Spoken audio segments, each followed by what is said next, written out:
dalam nama Tuhan Yesus. Amin. Amin. Haleluya. Masih semangat memuji Tuhan. Amin. Haleluya. Karena kita masih anak-anak muda semua ya. Haleluya. Haleluya. Masih bersemangat di dalam Tuhan. Karena segalanya Allah berikan buat diri kita sekalian. Haleluya.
Dia adalah segala-segalanya di dalam kehidupan kita.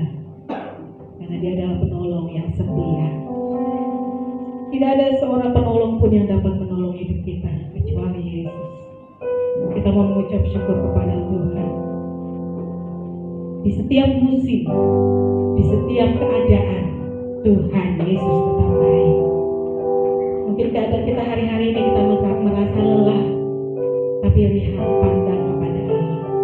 Rasakan kasih Dia, rasakan kebaikan yang Tuhan berikan.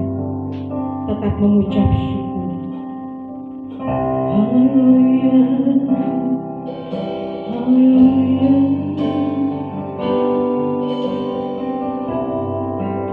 Kami mengucap syukur Tuhan, karena di setiap musim hidup kami, Engkau tetap menolong kami Bapa.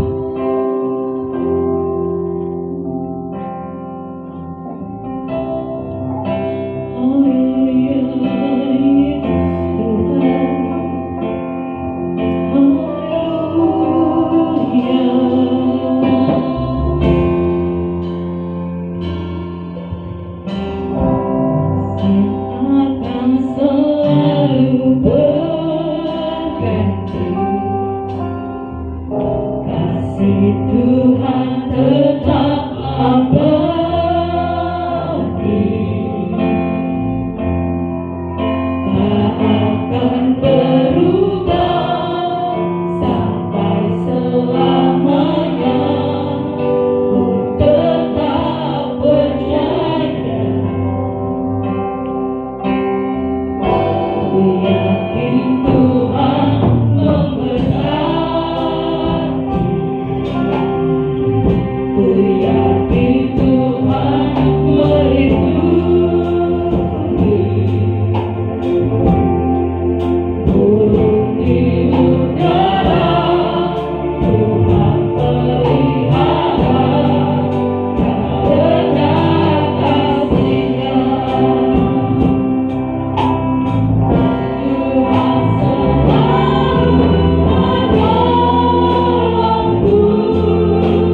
menjaga hidup kami, Engkau memelihara kami, bahkan hidup kami lebih berharga dari burung di udara, bunga di padang yang Kau hiasi ya Tuhan.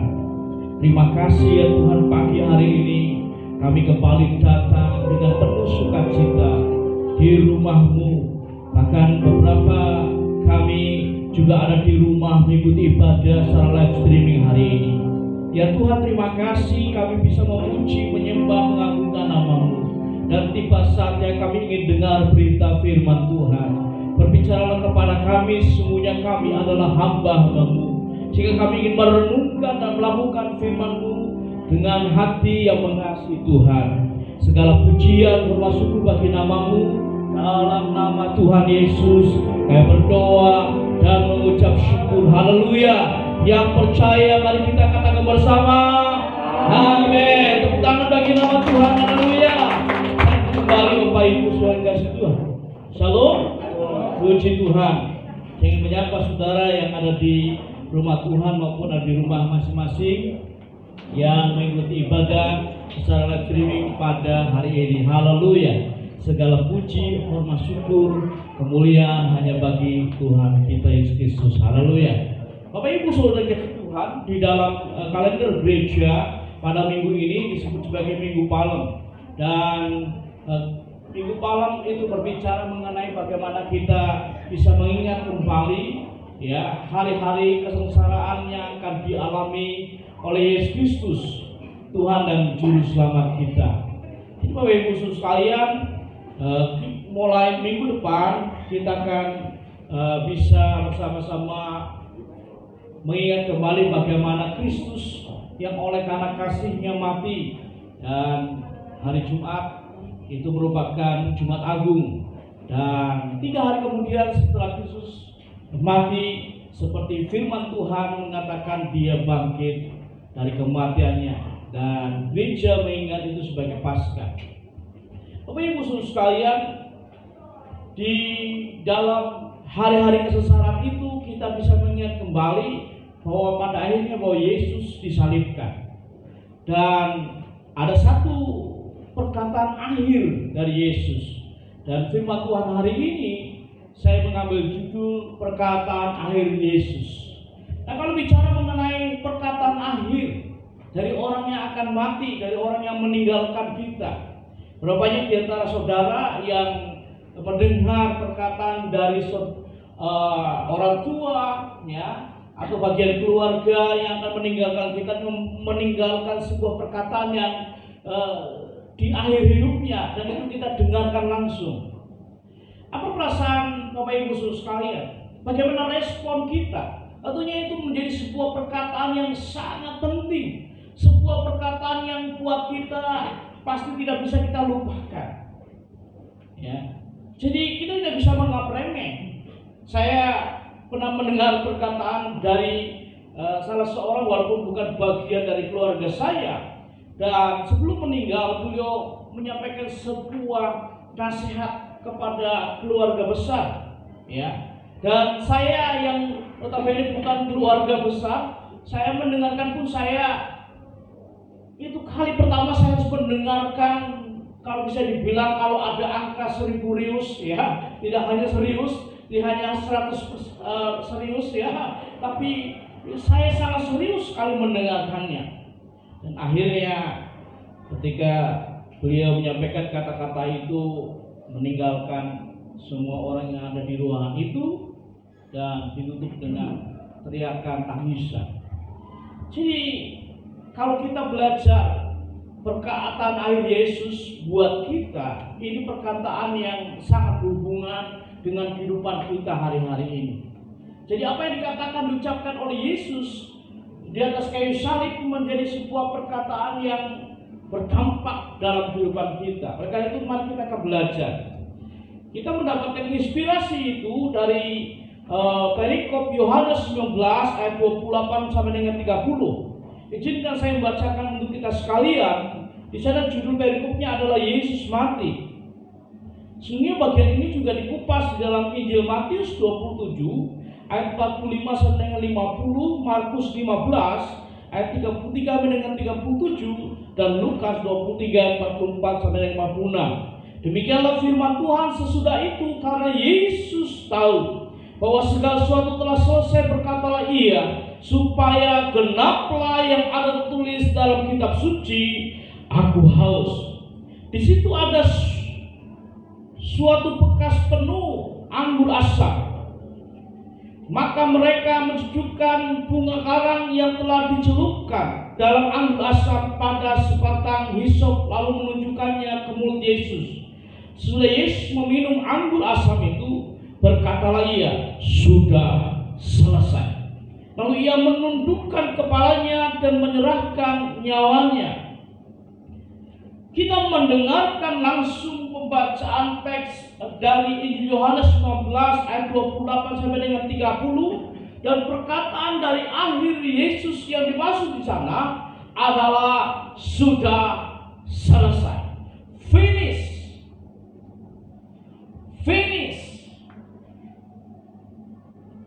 Nah, kalau kita mendengarkan kata finish, sudah selesai, pasti dalam ingatan kita, pikiran kita, berarti bahwa orang ini sudah selesai mengerjakan sesuatu. Jadi kalau anak Bapak Ibu sekalian menyebutkan, Pak, aku sudah selesai, dan di tangannya dipegang buku teks pelajaran, pasti saya akan menafsirkan, saya akan mengartikan, oh, anak saya baru saja selesai membaca buku pelajaran itu. Kalau Bapak Ibu adalah seorang pimpinan di perusahaan, lalu karyawan dari Bapak Ibu mengatakan, bos, saya sudah selesai, dan di tangannya adalah sekumpulan kwitansi misalnya, ya, atau bond, ya, pengeluaran dari perusahaan. Maka Bapak Ibu sebagai bos atau pimpinan bisa menerjemahkan kata sudah selesai itu, oh, karyawan saya bagian accounting atau keuangan sudah beres, menyelesaikan pekerjaan accountingnya. Nah, kita bisa mendengar bahwa perkataan akhir Yesus di atas kayu salib adalah sudah selesai. Sudah selesai diucapkan oleh Yesus di akhir hidupnya. Di atas kayu salib disaksikan Bapanya dan umatnya. Nah, apa arti sudah selesai bagi kita?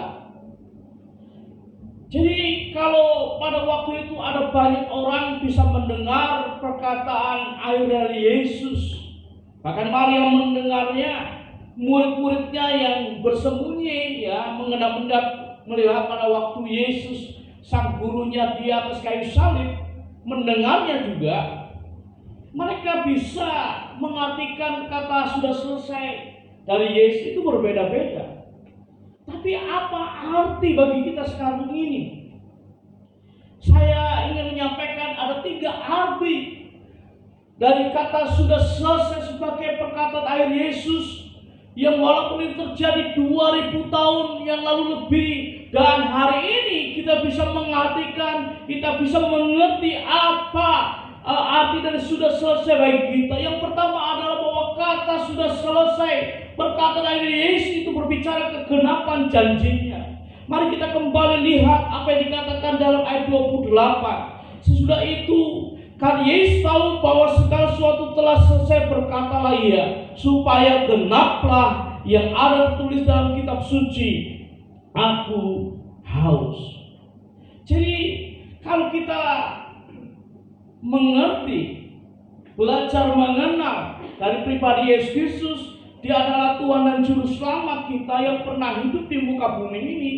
Segala sesuatu yang Dia katakan selalu berhubungan dengan apa yang sudah disampaikan oleh Allah sendiri dalam firman-Nya. Dan secara dalam sejarah kitab suci atau Alkitab, apa yang dikatakan oleh Yesus berhubungan dengan perjanjian lama. Bagaimana perjanjian lama sudah banyak mengungkapkan nubuatan pesan Allah bahwa akan datangnya anak manusia, Mesias, Juru Selamat bagi umat manusia.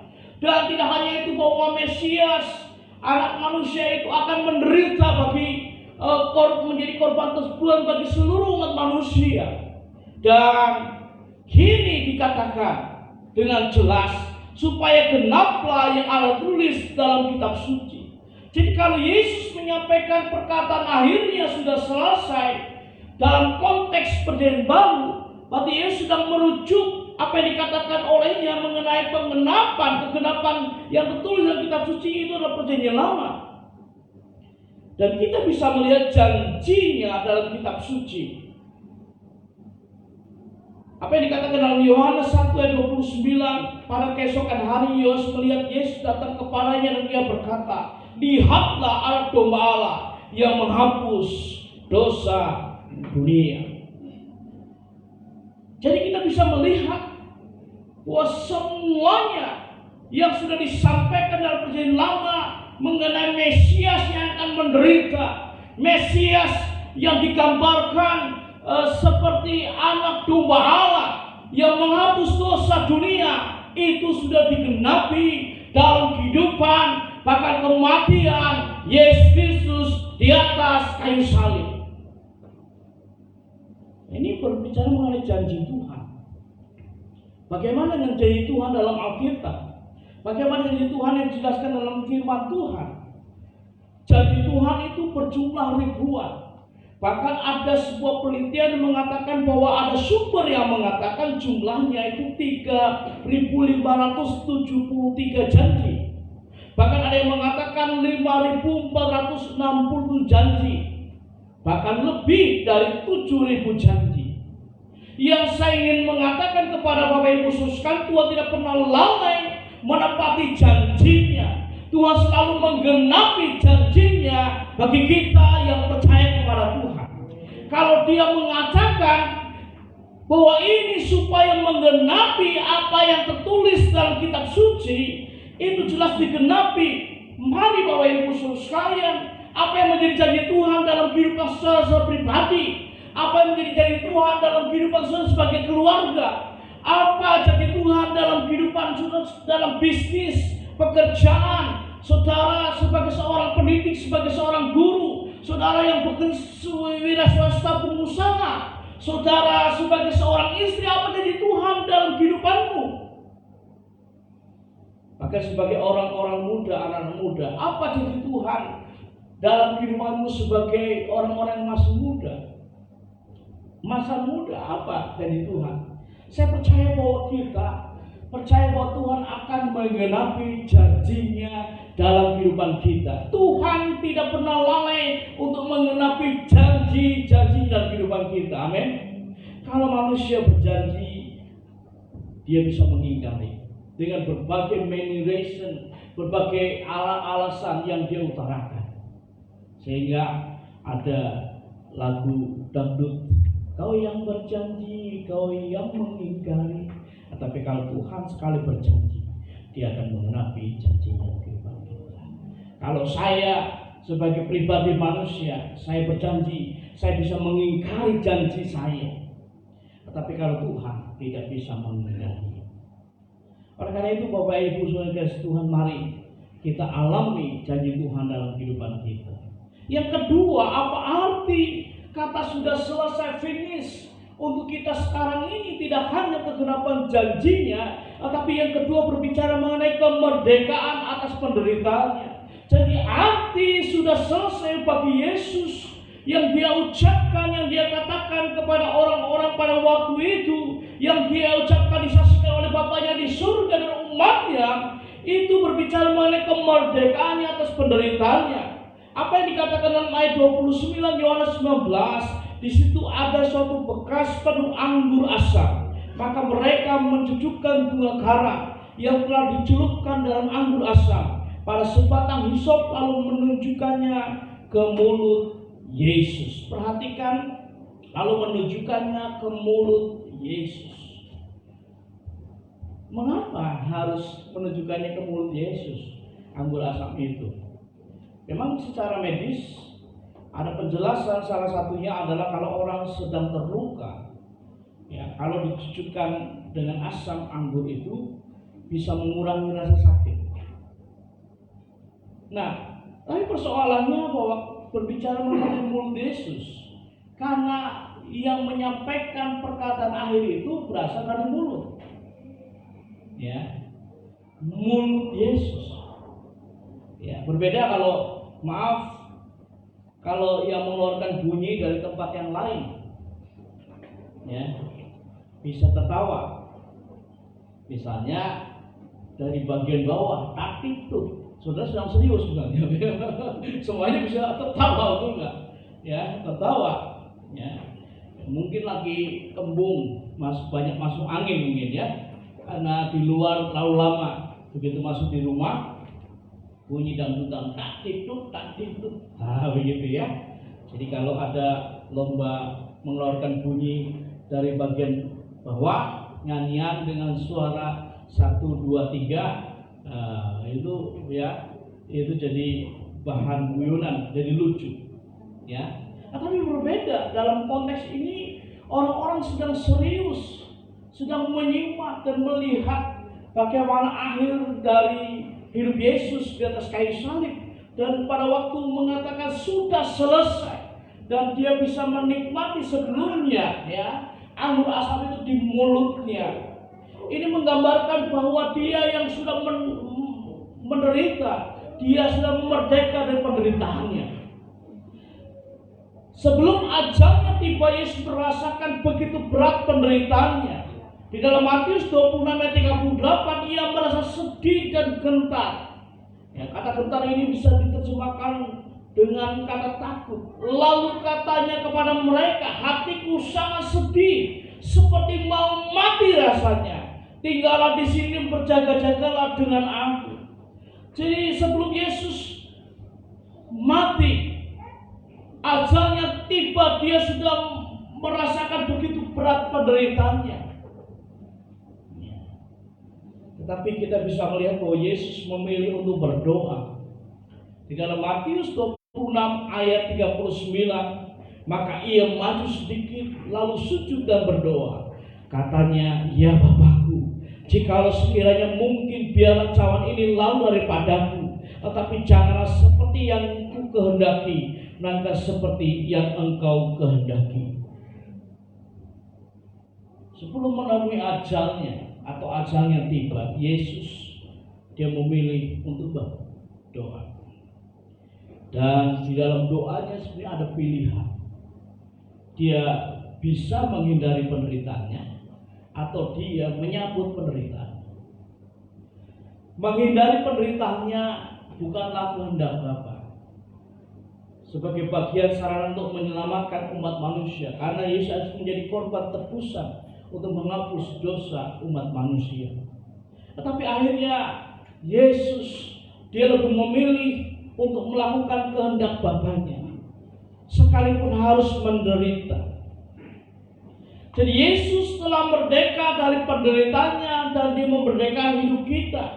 Yohanes 8 ayat 32, dan kamu akan mengetahui kebenaran, dan kebenaran itu akan memerdekakan kamu.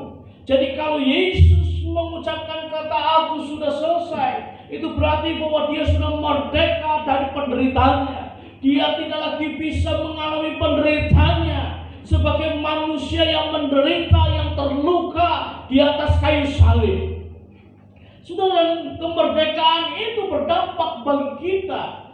Dia sudah merdeka dari penderitaannya, mendatangkan kemerdekaan atas kehidupan kita. Kalau berbicara mengenai merdeka itu bebas, freedom, apa yang saudara rindukan dalam kehidupan saudara? Ya, saya ingin merdeka dari kesehatan. Tuhan menjawab itu. Ya, ada tersedia kemerdekaan atas kesehatan. Karena Yesus yang terluka menderita atas kayu salib, dia sudah menderita dan dia sudah merdeka dari penderitaannya. Saya ingin merdeka dari ekonomi. Tuhan menjawabnya. Kemerdekaan atas ekonomi, kemerdekaan atas keuangan. Saya ingin merdeka dari beban-beban kehidupan saya. Tuhan menjawabnya dan Tuhan memberikannya. Saudara yang dikasih oleh Tuhan, mari kita nikmati hidup merdeka bersama Kristus. Jadi kalau kita bisa mengalami janji Tuhan dikenapi dalam kehidupan kita sekarang, kita mari nikmati hidup merdeka bersama dengan Kristus. Tidak ada yang menakutkan ketika kita hidup merdeka bersama Kristus. Kemerdekaan atas penderitaannya menjadikan kita berkemenangan atas segala tantangan dalam hidup kita. pada waktu pandemi COVID ini terjadi, ya, kita bisa melewatinya dengan baik. Ya, dimulai dari tahun yang lalu, bahkan awal tahun yang lalu, wah, ngeri luar biasa, ya. Banyak orang takut, banyak orang khawatir, sehingga ini berdampak negatif, ya, dalam semua sektor kehidupan manusia. Tapi akhirnya kita bisa mengambil makna pelajaran di balik itu. Oh, kita nggak perlu takut lagi. Sebagai orang yang bisa menikmati kemerdekaan di dalam Kristus bersama dengan Kristus, mari kita menjalani kehidupan kita sebagai orang merdeka, bukan orang yang masih dijajah. Ya. Jadi itu arti yang kedua, sudah selesai. Berarti Kristus yang sudah merdeka dari penderitaan. Yang ketiga adalah kesetiaannya sampai akhir. Dalam Yohanes 19:30, sudah Yesus meminum anggur asam itu, berkatalah ia, sudah selesai. Lalu ia menundukkan kepalanya dan menyerahkan nyawanya. Kita bisa melihat dari kata-kata ia menundukkan kepalanya dan menyerahkan nyawanya. Benar-benar ini berbicara mengenai finish. Benar-benar ini adalah mengenai bagian akhir hidup Yesus sebagai manusia di atas kayu salib. Ini menggambarkan kesetiaannya sampai akhir. Yesus meninggalkan teladan kesetiaan sampai akhir bagi kita. Dalam Yohanes 10:11, akulah gembala yang baik. Gembala yang baik memberikan nyawanya bagi domba-dombanya. Kalau kita kilas balik kembali, ketika Kristus Yesus dilahirkan di kandang ternak di kota Bethlehem, lalu dia menjalani kehidupannya sebagai manusia. Dia dibawa ke bait Allah untuk diserahkan kepada Bapa, kepada Allah oleh Maria dan Yusuf, orang tuanya. Itu merupakan tradisi dari Yahudi, dan itu adalah pelajaran dari firman Tuhan yang didapatkan oleh mereka dalam konteks perjanjian lama. Lalu dia menjalani kehidupannya, dia melayani, dia memilih murid-muridnya, ada 12 muridnya. Lalu dia mengalami lika-liku kehidupan sebagai manusia, dia mengalami kesulitan sebagai manusia, dan pada akhirnya dia ditolak oleh orang Yahudi dan dia disalibkan. Nah, kita bisa melihat bagaimana lika-liku kehidupannya ditinggalkan, dan dia mengakhiri semuanya dengan setia. Dia tahu bahwa dia diutus oleh Bapaknya. Seperti yang dikatakan Yohanes 3:16, karena begitu besar kasih Allah akan dunia ini, sehingga dia mengaruniakan anak yang tunggal, supaya setiap orang yang percaya kepada tidak binasa, melainkan beroleh hidup yang kekal. Dia diutus oleh Bapaknya untuk mati di dunia ini, dan dia setia untuk melakukannya, mengalaminya sampai akhir. Ini sebuah pelajaran kehidupan teladan agung yang luar biasa. Ya. Menjadi setia kalau situasinya itu enak, itu mudah. Kalau pasangan suami istri saling setia, kalau rumah tangganya lancar-lancar aja, itu mudah, itu gampang. Kalau orang tua setia kepada anaknya, kalau keluarga itu adalah keluarga yang aman-aman saja, gampang. Dan itu tercipta dengan mudah. Tetapi bagaimana situasi keluarga kalau sering mengalami kekurangan, kalau pekerjaan lagi sulit, bisnis lagi sulit, ekonomi lagi sulit, keuangan lagi sulit, bagaimana pasangan suami istri bisa saling setia? Ya. Saya percaya dalam situasi sulit sekalipun keluarga, baik pasangan suami istri harus belajar setia satu dengan yang lain. Amin. Ingat janjinya, ya. Dan saya sebagai seorang gembala sidang pun pernah berjanji di hadapan Allah dan di hadapan umat Tuhan jemaat, aku akan menjadi suamimu satu-satunya dan sah, akan mendampingimu dengan setia dalam keadaan baik sehat maupun sakit, baik kaya maupun miskin, kelebihan, kelimpahan maupun kekurangan, baik dalam keadaan kurus maupun gemuk, baik dalam keadaan perutnya suspek atau buncit. Saudara, dan orang tua dan anak juga harus belajar saling setia. Kakak dan adik juga harus saling setia satu dengan yang lain. Sahabat dalam persahabatan juga setia sampai dengan akhir ya. Bagaimana seorang pimpinan di perusahaan dengan karyawan itu saling setia. Dan ini berbicara mengenai bukti kesetiaan itu, apa yang dikerjakan. Kalau orang belajar setia sampai akhir pekerjaan, dia akan berupaya untuk mengerjakan segala sesuatu dengan baik, segala sesuatu dengan semangat, segala sesuatu dengan etos, semangat kerja, semangat belajar, semangat melayani dengan luar biasa. Amin. Sekalipun tantangannya berat, ya, mau lihat di keluarga mana saja pasti ada tantangan. Tapi kalau belajar untuk menjadi setia, Tuhan akan memberkati kita pasti. Setialah sampai akhir seperti Yesus. Meskipun melalui berbagai penderitaan kehidupan bakal iman, ya, iman kita bisa melihat bahwa pandemi COVID masih berlangsung dan ini bisa menyebabkan iman. Orang menjadi takut, menjadi khawatir, pergerakan bisnis, pekerjaan, marketplace agak terganggu. Tapi kita bersyukur Tuhan memulihkan pelan-pelan, bertahap demi tahap. Amin.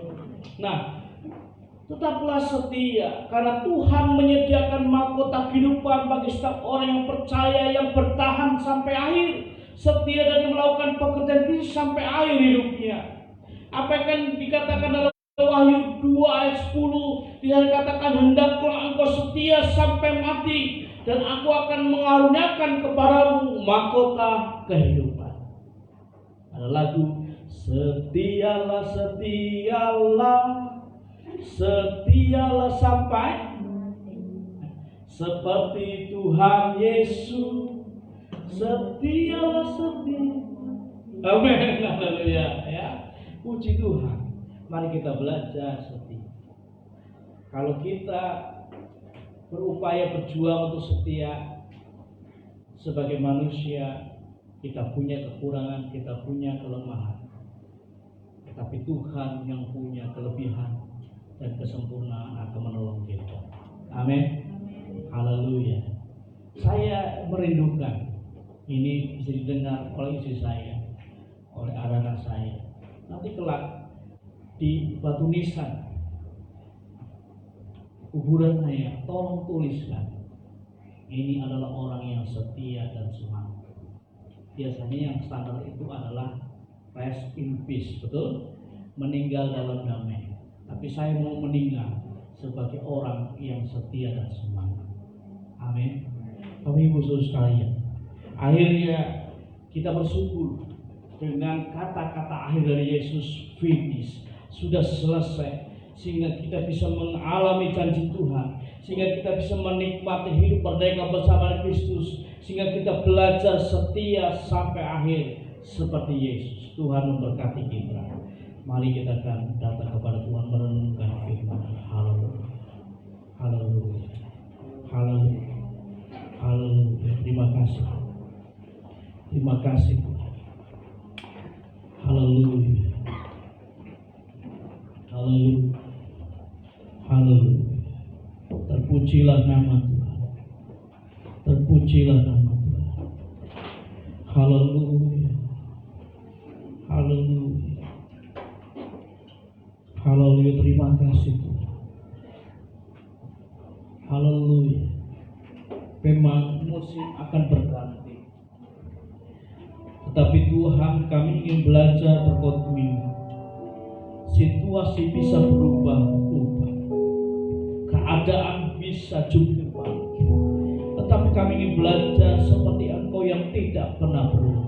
Kasih-Mu, kuasa-Mu, Engkau yang meninggalkan teladan agung bagi kami. Kami ingin belajar untuk menjadi orang-orang yang menikmati janji Tuhan, mengalami janji Tuhan, menikmati hidup merdeka bersama dengan Engkau. Engkau, dan kami ingin setia sampai akhir mengikuti teladan. Kata-kata akhir yang Kau ucapkan sudah selesai, sangat berarti untuk kami. Kami bisa mengalami bagaimana janji Tuhan bisa digenapi dalam kehidupan kami. Kami bisa hidup merdeka bersama dengan Engkau Tuhan. Merdeka atas segala sesuatu dalam kehidupan kami, baik rohani maupun jasmani. Dan kami bisa setia menjadi orang yang setia di hadapan Allah maupun manusia. Terima kasih. Haleluya.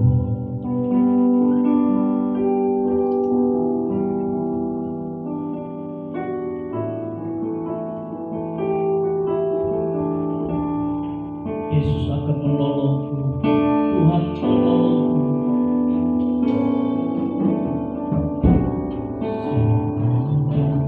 Lalu berganti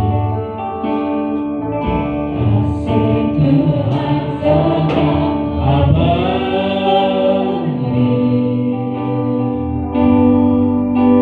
Akan berubah sampai selamanya.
waktu kita nyanyikan pujian ini bersama-sama, Tuhan menolong, Tuhan menjaga. Sehelai di rambut kita tidak akan terjatuh tanpa seizin Tuhan. Dia mengenyangkan dan pelihara kita seumur hidup kita. Mari kita belajar menikmati, mengalami janji-janji Tuhan dalam kehidupan kita. Nikmatilah hidup merdeka bersama dengan Kristus dan belajarlah setia sampai akhir.